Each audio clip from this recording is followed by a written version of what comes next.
Okay, so I'm now going to annotate chapter 4 of Jekyll and Hyde, the Carew Murder Case. So clearly, even from the title of the chapter, we know this is going to be a look at the murder of someone called Carew. And we've got that word case again, which of course is in the kind of title of the book itself. So often this book is interested in it is being presented in some ways like a kind of official report, a kind of investigation, whether that be medical or kind of criminal. Okay, so nearly a year after, in the month of October 18 such and such, so it's nearly a year later, time jump again. Quite a big time jump this time. London was startled by a crime of singular ferocity and rendered all the more notable by the high position of the victim. So it was ferocious, and the person killed was in a high position of society. And so that links to class a bit. It's almost like because they were, it tells you about Victorian society, because they were someone of high status, the murder is all the more shocking and we should care more about it, which is kind of a terrible thing in some ways, because of course anyone who's murdered we should be sad about. But the book's making the case that because this person's of a high position, we need to sort of be more shocked by it. The details were few and startling. A maidservant, living alone in a house not far from the river, had gone upstairs to bed about 11. Now, this maidservant is going to become kind of like our narrator for this next bit. We're going to kind of see from her perspective what's going to happen. Although a fog rolled over the city in the small hours, the early part of the night was cloudless, and the lane, which the maid's window overlooked, was brilliantly lit by the full moon. So the fog had kind of rolled over. Of course, London's going to be full of fog at the time, and there's this kind of, the moon is lighting this scene. It seems she was romantically given, for she sat down upon her box, which stood immediately under the window, and fell into a dream of musing. Now, representation of women in this novel is not great. She was romantically given, it's quite stereotypical, isn't it? And she was dreaming in a kind of, she's dreaming and musing. Musing just means like thinking romantically, like girls do, apparently, according to the author. Never, she used to say, was streaming tears. By the way, stereotype Victorian women, they cry a lot. Unfortunately, between Shakespeare and Victorian times, there wasn't much progression on kind of how women were sometimes, stereotyped in literature. Sorry about that. When she narrated the experience, never had she felt more at peace with all men or thought more kindly of the world. So she was in a really good mood until this night. And as she so sat, she became aware of an aged and beautiful gentleman. So this is Carew. And he's described as aged, so old and beautiful, with white hair.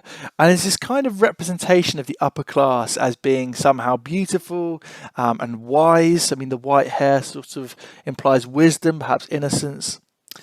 Drawing near along the lane and advancing to meet him, another and very small gentleman. So we get the height, and we know as readers that's probably Hyde, right?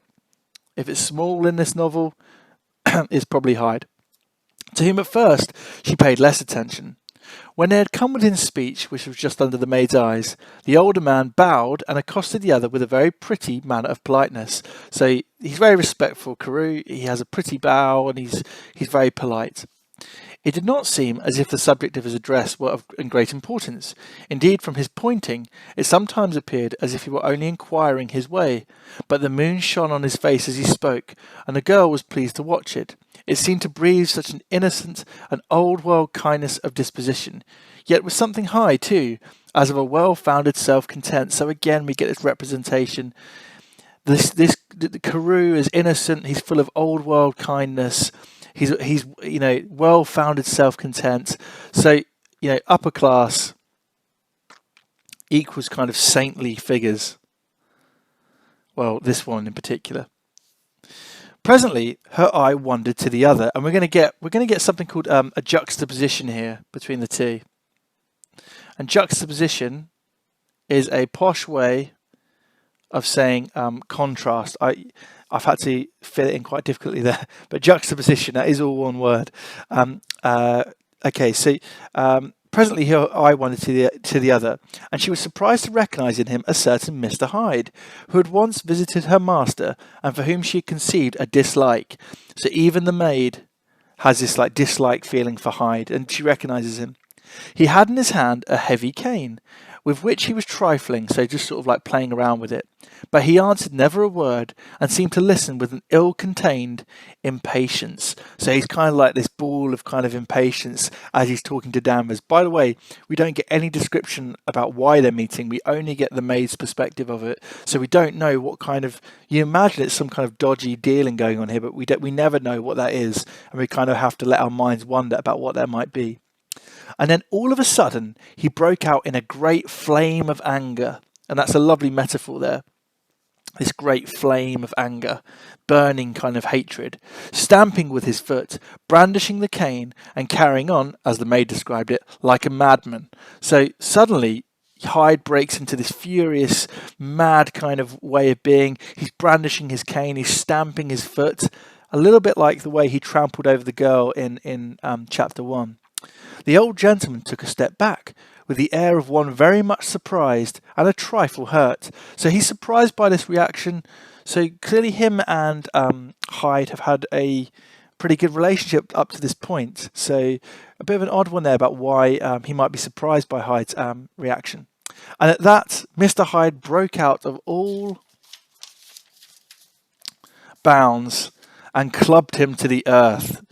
Absolutely brutal language, isn't it? Clubbed him with the cane, I think. And next moment, and this quote, by the way, is the one everyone remembers. With ape-like fury, he was trampling his victim underfoot and hailing down a storm of blows, under which the bones were audibly shattered and the body jumped upon the roadway. At the horror of these sights and sounds, the maid fainted. So the story reaches this climax here of the maid's story, and it's really, really violent, isn't it? Really violent kind of story where with ape-like fury. So to start off with, there we've got this. He's kind of described again as being, earlier on Hyde was described as a troglodyte, like a caveman. Now he's described like an ape. So we can link that, can't we, to evolution. And the technique is actually as well, it's hard to find a place to write it, but it is zoomorphism again. He's sort of turned into an animal, Hyde. He's like a beast, okay? And obviously as well, I think this bit's pretty, horrendous. His bones were audibly shattered. I mean, that's kind of very, very graphic for Victorian literature as well. And I think as well, this bit, he was trampling his victim underfoot. So exactly the same as that girl in chapter 1 who didn't murder. But this time he has, murdered someone. And it's kind of, if you think about his crimes, they're getting worse. And now he's brutally, violently killed this old man, Sir Danvers Carew, late at night. It was 2 o'clock when she came to herself and called for the police. So she couldn't call for the police straight away because she fainted. The murderer was gone long ago, but there lay his victim in the middle of the lane, incredibly mangled. So we get this, again, quite graphic description of how sort of brutal this murder has been. The stick with which the deed had been done, although it was of some rare and very tough and heavy wood, had broken in the middle under the stress of this insensate cruelty, and one splintered hearth had rolled in the neighbouring gutter. The other, without doubt, had been carried away by the murderer. So half of the cane has broken off and it's rolled into this gutter. So one splintered half of the cane is here. Also, by the way, it describes the murder as insensate cruelty, and it's like it's a completely senseless murder, really, really violent. Seems for no reason to be, no reason for it to be that violent.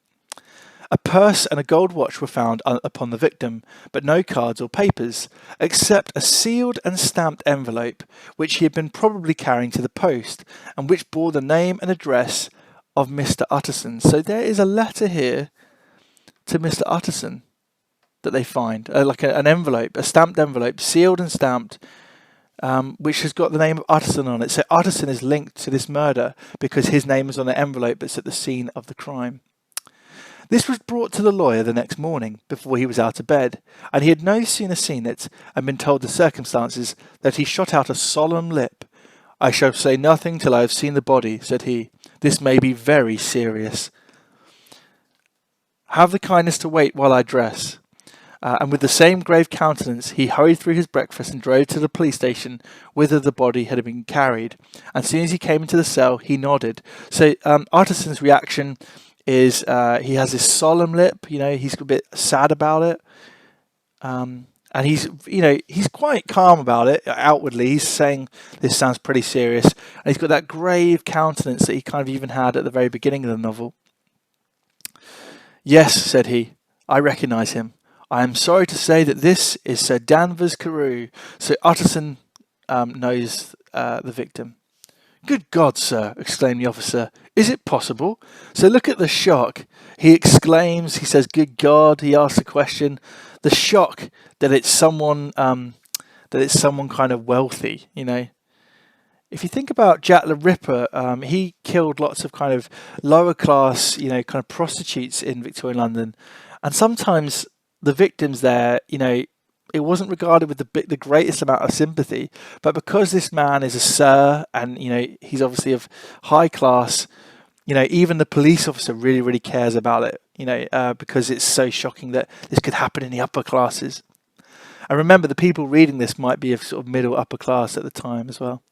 And the next moment, his eye lighted up with professional ambition. "This will make a deal of noise," he said. "So it will be a big deal, it will be something that people are talking about. And perhaps you can help us to the man." And he briefly narrated what the maid had seen and showed the broken stick. So the officer shows Utterson the stuff, the broken stick. Mr. Utterson had already quailed at the name of Hyde, but when a stick was laid before him, he could doubt no longer. Broken and battered as it was, he recognised it for one that he had himself presented many years before to Henry Jekyll. So this cane is a gift that Utterson has given to Henry Jekyll. So it really, really ties, Utterson, Jekyll and Hyde to this murder, this stick. And already, by the way, even at the name of Hyde, he quails, which kind of like he is like taken aback. Almost like feeling kind of like queasy, feeling sick, maybe. "Is this Mr. Hyde a person of small stature?" he inquired. Now, he means this, is he small? Is he a small person? "Particularly small and particularly wicked-looking is what the maid calls him," said the officer. So, he's really small and he's really wicked-looking.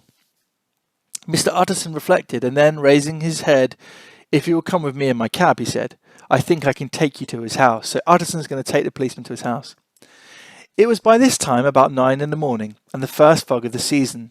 A great chocolate-coloured pall lowered over heaven, but the wind was continually charging and rooting these embattled vapours, so that as the cab crawled from street to street, I think we've got some, this chocolate-coloured pall, and a pall is like cloud and fog, lowered over heaven, and the wind is charging. I think this is classic pathetic fallacy, isn't it? The mood, there's been a murder, there's mystery, and the idea of fog equals mystery. You can't see in a fog, can you? So in a mystery story, Utterson can't yet see the truth. Mr. Utterson beheld a marvellous number of degrees and hues of twilight, for here it would be dark like the back end of evening, and there would be a glow of rich lurid brown, like the light of some strange conflagration, and here for a moment the fog would be quite broken up, and a haggard shaft of daylight would glance in between the swirling reefs. So quite a lengthy description there, all sort of linking again to pathetic fallacy. This next bit I would underline, it will highlight the dismal quarter of Soho. So dismal means kind of like quite horrible, quite kind of dingy. Seen under these changing glimpses, with its muddy ways and slatternly passengers, and its lamps, which had never been extinguished or had been kindled afresh to combat this mournful re-invasion of darkness, seemed in the lawyer's eyes like a district of some city in a nightmare. There's a lovely simile there, describing London and Soho in particular as like a district of some city in a nightmare. The thoughts of his mind, besides, were of the gloomiest dye, and when he glanced at the companion of his drive, he was conscious of some touch of that terror of the law and the law's officers, which may at times assail the honest. So he feels this kind of terror of the law. As the cab drew up before the address indicated, the fog lifted a little and showed him a dingy street, a gin palace, a low French eating house, a shop for the retail of penny numbers and two-penny salads, many ragged children huddled in the doorways, and many women of many different nationalities passing out, key in hand, to have a morning glass. And the next moment the fog settled down again upon that part, as brown as umber, and cut him off from his blackguardly surroundings. This was the home of Henry Jekyll's favourite, of a man who was heir to 250,000 sterling. So just like, if you remember at the beginning of the book, he described Utterson in all these kind of negative things, but at the end he said he was somehow lovable. Now this paragraph has the same structure. It's saying how horrible these surroundings are, and it gives many things. It's a dingy street, there's a gin palace, people drink too much gin, there's lots of, ragged means homeless. There's homeless children round here. There's people passing out from drinking. It's a really horrible part of town. But yet, this is the home of Hyde, Henry Jekyll's favourite. He was an heir to 250,000 sterling. Now that's a tremendous amount of money at the time. I think I figured it out once. I can't remember exactly what it'd be in today's money. It would have changed by the time I last checked, but that is a huge, huge amount of money. We need to sort of make sure we're aware. The money on the line, it's not like £100. It's like, it's millions and millions. So lots of money. And so it's really strange again. It's that juxtaposition between the surroundings and someone who's heir to so much money. So lots of this juxtaposition again. We get lots of that, don't we? Juxtaposition. I'm going to just write that there. And there's another word. I don't know if I've said it to you yet, but I want to make a point of it now. But duality. I can't believe I haven't said this word to you already. Duality is going to be one of the main themes in the whole book, about how there can be two sides, or more than two sides, to many things. And London here, even the setting, has a duality to it. There's this really poor, horrible side, and then there's kind of this wealth and kind of richer side to it as well. An ivory-faced and silvery-haired old woman opened the door. She had an evil face. So this is Hyde's maid, smoothed by hypocrisy, but her manners were excellent. Yes, she said, this was Mr. Hyde's, but he was not at home. He had been in that night very late, but had gone away in less than an hour. There was nothing strange in that. His habits were very irregular, and he was often absent. So a little clue there about Hyde. He often disappears for quite long stretches of time. For instance, it was nearly 2 months since she'd seen him till yesterday. So Hyde had been kind of missing for 2 months before the night of Carew's death. Interesting little note there, just to note that. Very well then, we wish to see his room, said the lawyer. And when the woman began to declare it was impossible, I had better tell you who this person is, he added. This is Inspector Newcomen of Scotland Yard. So this is the police officer that's with him. I think the name is quite like on the nose. Inspector Newcomen, he's basically a new policeman, newcomer, that kind of thing. A lot of the names have this kind of feel to them. A flash of odious joy appeared upon the woman's face. Ah, said she, he is in trouble. What has he done? So a flash of odious joy. She kind of enjoys. There's a bit of an oxymoron here. You can't really have an oxymoron when you've got two like opposites together. Odious and joy shouldn't belong together. Okay. Mr. Utterson and the inspector exchanged glances. He don't seem a very popular character, observed the latter. And now, my good woman, just let me and this gentleman have a look about us. So he's not very popular. That's an understatement. Everyone hates him. We're now going to see Hyde's house. Just make sure we can see that side of the page. In the whole extent of the house, which, but for the old woman, it remained otherwise empty, Mr. Hyde had only used a couple of rooms. But these were furnished with luxury and good taste. So actually, his house is quite well furnished. A closet was filled with wine. The plate was of silver, the napery elegant. A good picture hung upon the walls. A gift, as Utterson supposed, from Henry Jekyll. So he thinks that all the belongings in here maybe have come from Jekyll as some kind of gift. Who was much of a connoisseur. A connoisseur is a bit like an expert. And the carpets were of many plies and agreeable in colour. At this moment, however, the rooms bore every mark of having been recently and hurriedly ransacked. So it's like someone's been through everything and searched for everything and kind of raided the place. Clothes lay about the floor, with their pockets inside out. Lockfast drawers stood open, and on the hearth there lay a pile of grey ashes. as though many papers had been burned. So there's been sort of burning of papers. Someone's been looking for something, but they haven't been able to find it. From these embers, that the inspector disinterred the butt end of a green checkbook. So there's a checkbook there, which had resisted the action of the fire. The other half of the stick, so they find the other half of the stick from the crime scene, was found behind a door. And as this clinched his suspicions, the officer declared himself delighted. A visit to the bank, where several £1,000s were found to be lying to the murderer's credit, completed his gratification. So the policeman thinks he solved it immediately. He's like, Hyde did it, obvious. Now, Victorian literature has this kind of running theme that the police in it are always kind of not that clever, and that actually other characters, perhaps Utterson in this case, are actually cleverer than the police. I think there's an aspect of that here, that perhaps the police are actually a bit inferior. If you've ever read any or seen any Sherlock Holmes, it happens all the time. Holmes is cleverer than the police. You know, they're idiots, he's not. You may depend upon it, sir, he told Utterson. I have him in my hand. He must have lost his head, or he would never have left the stick, or above all burned the checkbook. So he thinks that Hyde must have kind of gone mad. Like, he's left all his evidence. Like, why would he do that? Why? Money's life to the man. We have nothing to do but wait for him at the bank and get out the handbills. This last, however, was not so easy of accomplishment, for Mr. Hyde had numbered few familiars. Even the master of the servant maid had only seen him twice. His family could nowhere be traced. By the way, so he's a big mystery, isn't he, Hyde? Hasn't got any family, hasn't got any friends. He had never been photographed. There is no evidence of him existing. Very strange. And the few who could describe him differed widely, as common observers will. So they can't describe him. All these people, it differs really widely. Only on one point were they agreed, and that was the haunting sense of unexpressed deformity with which the fugitive impressed his beholders. So again, a great quote there about him, and it constantly comes up, this unexpressed deformity. They can't say what it is, but there's something that feels unfinished, deformed, not right, not normal about him, and everyone picks up on that. Okay, so that was the end of chapter 4. I'm now going to return you to the very capable hands of live Mr. Owen.